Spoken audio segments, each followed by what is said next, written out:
I'm Denise and I'm standing in the East Ward for Hamilton City Council and I'm standing with the Rates Control Team. Before I start, I'd like to thank a good number of you today because a lot of you here work in community organisations that actually do a great deal of work in our community. So thank you, and also thank all the volunteers that are involved and make this community one that cares for its people. I suppose I'm lucky to a great deal, in a great extent, because being on the Wellington Trust, I get to come and visit a good number of the community organisations. And recently I saw a saying on one of the walls of a recent community meeting, and it talked about building on the strength and wisdom of the community. And I think that's very important. So whatever council or local government is involved, it needs to do that too, it needs to support you.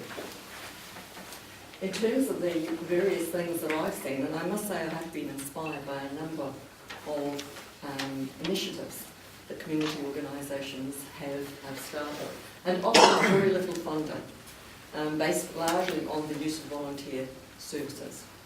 One of them I've seen is at England, when a man was telling me how every morning the children arrive and they give them breakfast, and they walk these children to school in a walking bus. And when they first started, the parents who were drinking at that time in the morning waved to the children as they passed. And after a very short period of time, the parents were dressed and walked with their children to school. They were starting to change behaviour. And that's all we can hope for in terms of poverty. We change people's behaviour, we change people's sense of self-worth and give them a direction that they can actually help themselves, rather than, as Mark said, feeling isolated and alone. That same community organisation would pick the children up after school, having provided them with lunch so that they ate while they were at school, and took them back to the community centre where they helped them with their homework and gave them afternoon tea. And before they went home, they often gave them dinner. And sometimes they took them home to parents who were drinking. So my point in saying that is that it gave those children an opportunity to see that there was something else outside of their immediate sphere of life, and perhaps gave them an opportunity to strive for something different to what their parents gave them.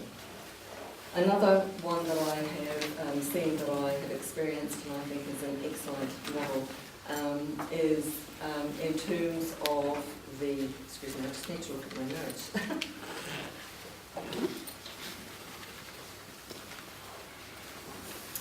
Oh, sorry, it's not so much that I've experienced, it's in the provision of healthcare. I mean, you may have just recently seen in the newspaper that the Christchurch is offering a community health centre, which is actually free, which I think is a great opportunity to provide free healthcare to people.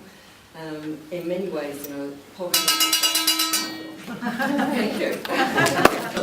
It's because we don't have grief counsellors